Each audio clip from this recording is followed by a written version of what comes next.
Habits of Grace, Enjoying Jesus Through the Spiritual Disciplines.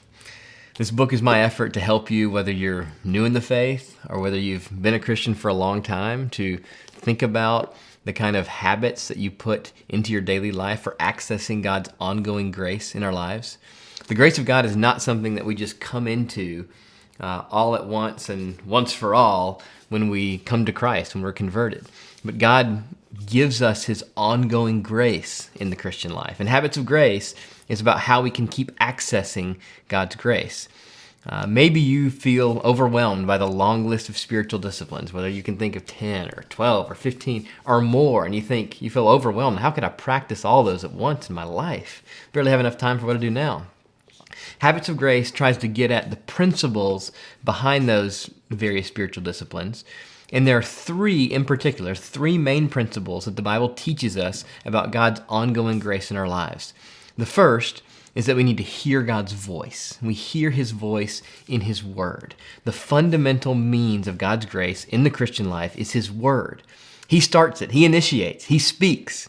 And in his word, he extends his grace to us for our ongoing progress and strength in the faith. And then secondly, there's having his ear in prayer.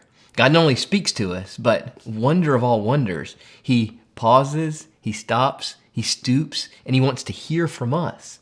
Our having his ear is as certain as our having his son, because Jesus is at his right hand. He has purchased for us the ear of God, and prayer is an extraordinary privilege and means of grace in the Christian life. But it's not just Bible and prayer. There's a third category, often overlooked, of God's ongoing grace in the Christian life, and that is belonging to his body. In the fellowship of the local church, God means for other people to be means of his grace in our lives. It's not just all about me in my private room with a Bible and prayer, helpful and wonderful as that is.